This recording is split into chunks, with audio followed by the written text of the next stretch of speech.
E daquele momento em diante, eles proibiram. Primeiro, eu tomar banho. Eu fiquei 19 anos sem tomar banho. É muito forte isso. Eu fiquei 19 anos da minha vida sem tomar banho, sem cortar meus cabelos, sem tirar minha barba, sem cortar as minhas unhas e sem comer uma comida normal. Posso te fazer uma pergunta? Claro. A gente sabe que a sujeira, ela atrai bactéria. Sim. Né? E como você fazia, nesse caso, se você não tinha uma higiene boa e não tomava banho? A medicina informa, e você sabe disso, se um ser humano ficar 4 anos sem tomar banho, as bactérias matam. Né? Certo? 1, 2, 3 vezes por semana. Lá eles têm uma coisa chamada banho de ebô. Banho do diabo, banho de ebô.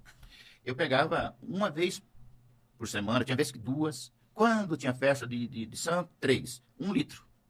Eu pegava aquela água, despejava lentamente na minha cabeça, ela escorria, dava aquela esfregada e ficava no sol. Aí quando me enxugava, eu passava brilhantina com banha de galinha. Eu pegava brilhantina e fazia uma pasta amarelada, passava no corpo e ficava no sol. Sim. Quando derretia, eu me enxugava. Aí, quando juntava o suor com a banha de galinha, Meu Deus. pensa num macaco matado a rama de mandioca. E era assim que eu era. Eu não escovava os dentes, peguei o hábito de mascar fumo, então você imagina a sedentina e o visual. Não poderia usar uma roupa a não ser preta ou vermelha e não poderia usar um calçado. Só descalço todo tempo. Todo o tempo E de descalço, preto. todo o tempo de preto, todo o tempo descalço. Peguei o hábito de Um escravo, né? usar chapéu preto e óculos escuros. E aonde eu ia, aonde eu chegava, era esse o meu visual. Era essa que ele chama de marca, né? Então, era o chamado homem de preto. E então, nessa época, eu me lembro como se fosse hoje, eu completei 17 anos de idade. E eu tinha muita vontade de ainda ver minha mãe, eu tinha vontade de ainda procurar meus parentes, quando eu fui pela primeira vez para a África. Agora, eu já era um médium formado, já recebia tanto a entidade da Umbanda, como da Quimbanda e também do Candomblé. Nessa época também, em Salvador, eu aprendi sobre a linha transcendental. A linha transcendental é a mente, né? Você sair na sua mente e visitar, por exemplo, um lugar e voltar e escrever exatamente o que está lá. Nessa época também eu fiquei muito famoso porque eu usava muito essa linha para achar pessoas desaparecidas. Eu achava pessoas, se você falava assim, onde é que está meu carro foi roubado, onde é que está agora? Naquela época, aí sim, eu já arrumaram um empresário, uma pessoa para cuidar da minha carreira, segundo eles. Sim. Nessa época, aí eu falava, olha, eu cobrava um valor e dizia, teu carro está em tal lugar, depenado ou Começou não. a ganhar dinheiro. Ou então dizia, o teu carro está com tal pessoa rodando em tal cidade, pode ir lá que o teu carro está lá. E como começou a funcionar, eu comecei a ser procurado. Algumas vezes até por policiais, que dizia, eu quero saber tal, e eu cobrava, naquela época não era. E isso, com isso, eu comecei a ter dinheiro. Com isso, eu comecei a pegar o gosto do que era dinheiro. Tá? Apesar da pouca idade, mas aí logo em seguida eu já consegui uma habilitação falsa, eu já consegui o primeiro carro, já comprei a primeira casa, eu já comecei a ganhar dinheiro ali. Logo em seguida eu fui pela primeira vez para a África. Abri cabeça agora para a esquerda mesmo, os chamados principados, né? E lá foi um tormento horrível. Lá onde eu fiz as provas, que quando a gente conta que no Brasil, eu sei que é difícil para você que está ouvindo, né, e acreditar e falar, será que esse cara está falando a verdade?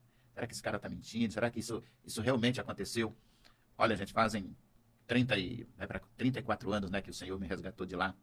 E até hoje ainda dói muito no meu coração. Minha alma, de saber coisa absurda que eu fiz, né? E lá eu fiz o chamado 7 Pacto de Nagô, junto com Eguns, que são todos Exus da esquerda, Exus perigosíssimos. E lá eu fiz o primeiro pacto. O que mais me marcou foi ficar 7 dias enterrado no cemitério. Isso até hoje. 7 dias. 7 dias. E como você conseguiu isso? Tem toda uma preparação. Primeiro você tem que morrer para as pessoas. Elas têm que ir no seu velório. Elas vão ver você morto. Então essa preparação, essa técnica de você ficar sem se mexer e com a maquiagem as pessoas olharem e ver que você está morto, então você precisa de muita ajuda. Primeiro, as pessoas não podem chegar muito perto, né? Então tem todo ali um aparato, o caixão fica assim, e as pessoas olham de lá.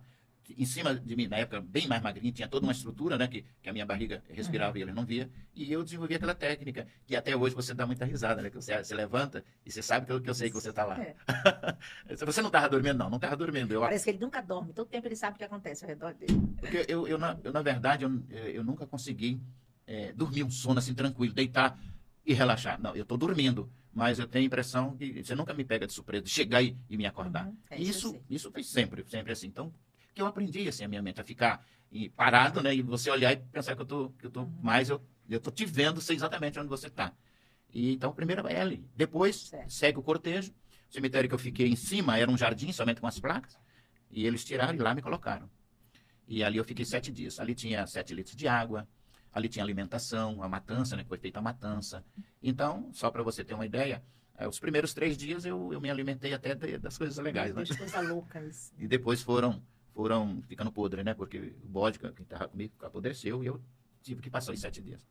E com mangueirinha, sistema de ventilação. Sim. Mas é uma coisa muito, muito macabra,